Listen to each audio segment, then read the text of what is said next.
Hey guys, yes, it's me, Jara. Mon, game na. Start na? Yeah. Hello, Jara fans. Hi. Hey guys, it's me, Jara. And I'm Monmon, also known as Jaga Girl. Bakit Jaga ngayon? Yes. Siguro po nasama ko lang si Motherland. Yes. Dapat ikaw naman ngayon si Vaccine. Maxine Medina, yes. Wait ko daw. Yeah, hawig mo. Pinakita ko din sa mga ka-workmates ko. Talaga? Ano sabi nila? Hawig mo, taray mo nga daw eh. Diba? Nasaan daw yung ceremony? Nakataas. Thanks kay Helen. Kay Ma'am She Helen Payawan. Isang makeup vlogger. Hindi ko alam kung saan ko din tinago yung bukod niyo. Kasi magpagaling siya. Vaccine nga daw eh. Vaccine Medina. Yeah, by the way, nandito kayo sa bagong segment aking channel at ang balang Charamon. Charamon. Kanina lang kami niisip. Hindi kami nakapag-brainstorm. So, on my previous vlog, I've asked you guys na nag-comment dun sa my vlog ko na big announcement ng mga personal questions, panic questions, wag lang rated SVG questions na gusto yung itanong sa amin ni Mon. Nabasa ko yung mga comments nyo. So, may mga nagbigay ng questions, pero karamihan, mga nag-comment lang naman, nagko-congratulate sa akin, mga excited sa giveaway. Pero yun, pinilit ko sila. Kilala nyo na kung sino kayo na magtanong. So yun, nakalikot tayo ng mga questions. So, ready na ba tayo mo? Baka naman may mga tanong kayo dyan na... Onti lang naman. Baka may mat yan. Wholesome naman. Yung first meet namin, halos nanginginig siya. Yeah. Kasi first meet eh. Ngayon parang we're comfortable. Comfortable. Basta komportable. So let's get started. Yes, let's get started. Sige. Sige, first na question is galing kay Shani. Hi girl. So ang question niya is, if you have only one day left to live your life, how would you spend it? Parang tanong pang kailan interviewhan. Sa dito yung company. Yeah. Ano to? If you have only one day left to live your life, how would you spend it?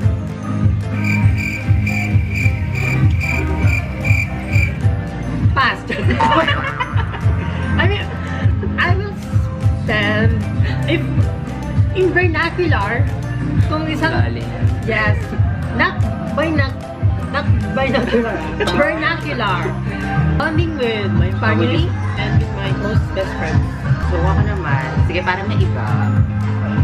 Since gusto ko ng fashion, tulad na sinabi ni Jen, mag-stole na ako ng mga clothes sa mga fashion apparel, clothing. Or kaya...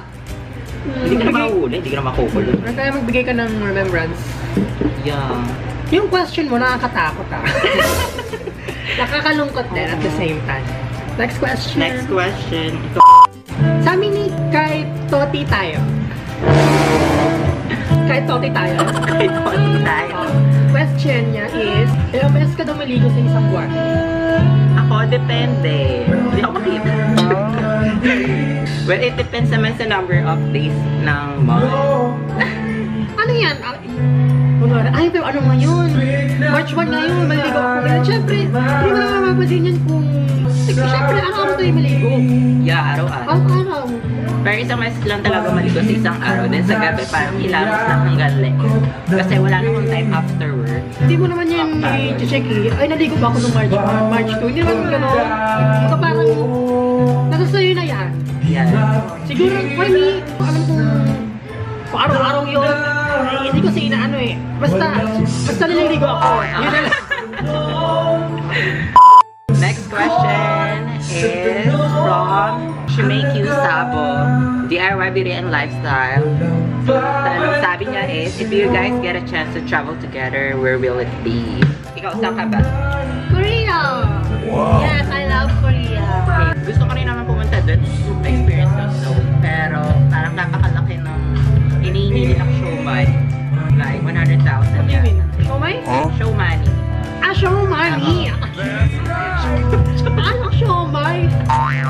Oh my God! Alam kasi natugtog, di ba? I wasn't able to hear him. I was or I were, basta kung sa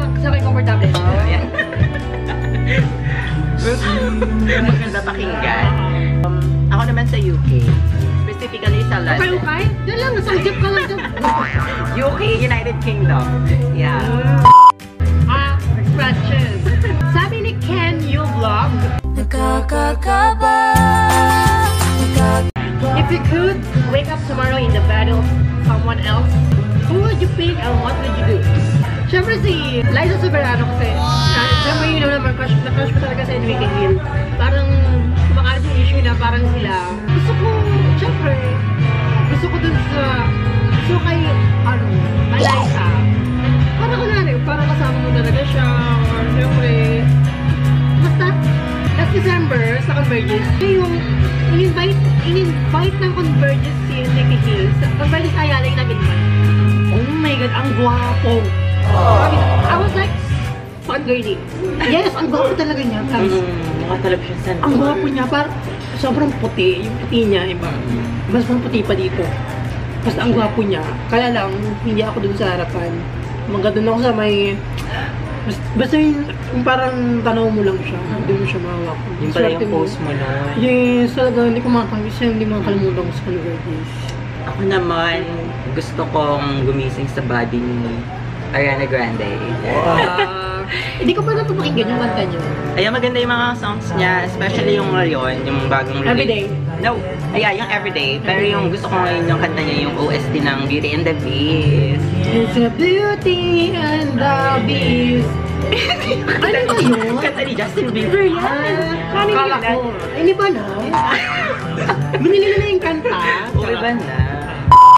Going ka, Ivan Kiel, or Van. Flashback. Flashback. Saan kayo nagkakilala and paano kayo naging friends ni Monmon? Okay, I thought Jared, ako na, I thought Jared is lalaki. Oh my God! And then, kaano ko pala. Okay, sabi ko, mo yung kasunod. Then, last December, nag-chat ka yung vlog kami. So, sabi ko, sure. Then yun, doon na kami naging friends. Kasi after natin mag-vlog nun, kasi nag-vlog pa kami. Yeah. Then, basta ako dahil lilibin mo ka ng pride. Yes! Parang, oh my gosh, parang diba? For me kasi parang, siyempre, nakaka-touch. Yeah. Generous talaga. Nakaka-touch kasi. In-invite mo ka sa vlog mo. Yeah. Diba? Ako kami naging friends. Pleasure. Yeah, doon kami nag-start. Then, chat na. Dito rin kami una, Rose the one who requesting. As this. Kung mali-mali English pa, paki-comment na lang sa baba. Next is from Joel Viva. So, paano nyo ma-handle ang mga YouTube notification nyo, especially Help Lots Talk? Sub na. I'm just wondering kasi, kakalula. I don't have YouTube account. Yeah. Meron na YouTube account but it's not active. Kasi YouTube notification and Facebook notification, parang yun din eh. Siguro kung yung consume is Facebook. Kasi yung friend ko sa friend request ko awat ng 1K. Parang ganun na eh. Parang tapos message request. Madami message request. Ini-entertain mo naman lahat ng message. Yes, pero hindi ko masyadong... Ang dami kasi parang naipon. Kasi leche kasi kung may message request, may C-filter request. Yeah. May sabi ko, ano to? Siyempre, nakatago yun, di ba? Kasi focus ka dun sa hindi sa Yun nga yung Facebook. Yung Facebook kasi, ka-update. Excuse me. Pag-update ko lang noong December, then update na naman. Bakit smart? Ano mo meron, ha? Update ka lang update. Okay. Ako naman sa YouTube notification, well, lahat ina-entertain ko except dun sa mga halata ng mga spam, yung mga, alam ko na kinocomment din nila sa ibang channel lang. Nice video!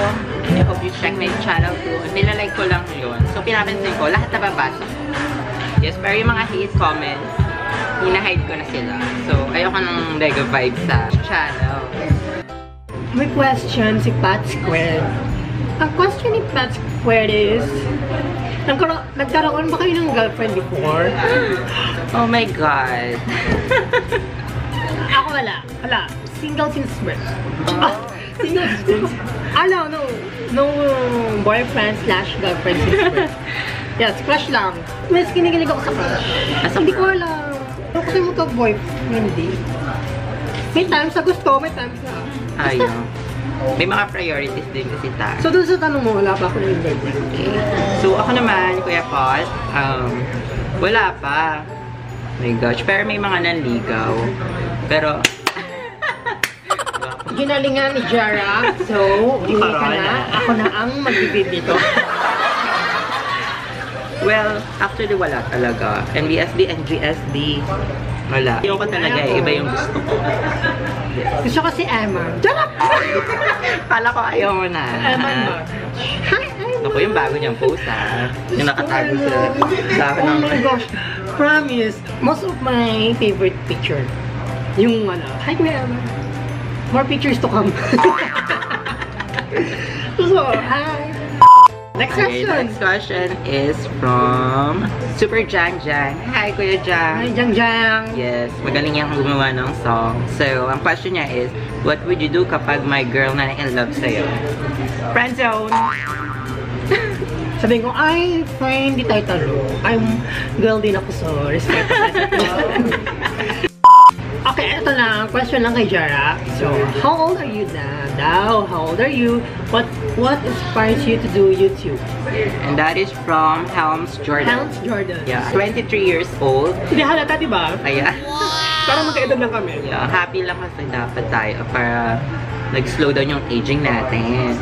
So, what inspires me to do YouTube? So, actually, yung mga napapanood ko, nag-inspire sa akin na gumawa ng YouTube and gusto ko rin kasi makita na gusto ko rin design yan, design. Gusto ko rin kasi na kapag dumanda ako, may mga papanoorin ako, may mga memories akong pinapanood. Yeah.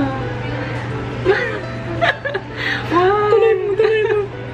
So, parang ginagawa akong diary itong YouTube. Totoo na, aching ako eh. Akala ko Erot naman. na, okay. You're getting emotional. Next. So, ito naman si Richard Agustin. Kung Ako magiging president tayo ng Pilipinas, sa paanong paraan niya mapapaunlad ang bansa? Sige, sa'yo pala yan. Well, sige. Una is traffic. Paano ka mapapaunlad? Kasi, siyempre traffic, kailangan upo na yung mga presidente, di ba? Hindi pa na ano yan. Kasi dyan sa Makati, ang daming spotlight. Yeah. Patigil-tigil. Parang ganun lang. Ganyan. Mm-hmm. Every stop ata may stoplight. May bawasan yung stoplight. Oo, bawasan. Then, sa lahat ng, dapat may LGBT comfort room. Yes, kasi, syempre, di ba, yung mga, mostly ako sa men's talaga. Men's, ano ko men's room ayoko doon sa girl. Sino yung sisilipan mo doon sa? Silip ko doon. Wala naman. Gusto pa nga sa men's room. Next! Sabi ni siya pa rin, Richard Agustin. Happiest and worst thing na nangyari. Bakit tatlo pala? Happiest is, syempre yung happiest ko is, yung sounds. Happiest ko is, happiest is my, nangyari sa akin. Kasi nung way back 2015, nag-champion kami sa cheer dance competition. Wow. Last February 2015 din, nanalo din ako. Nag-play kami ng Frozen. You can PM me for the link. Yes. Of Frozen. Yun lang, isa sa mga happiest. Then, nakagraduate ng college. Then, natanggap sa first time na BPO sa Convergys. I miss my colleagues. Yeah. In Convergys, yes. Mamaya patin ko sila sa dulo ng video na to. Ano naman yung worst thing? First thing is, syempre, sa Convergys. Ay, sa podcast. Yun na yan. And the next is, ito actually yan. Maganda ata kung mag-duet kayong dalawa. What I mean is, kumanta kayong dalawa, mag-cover kayong dalawa ng Versace on the floor.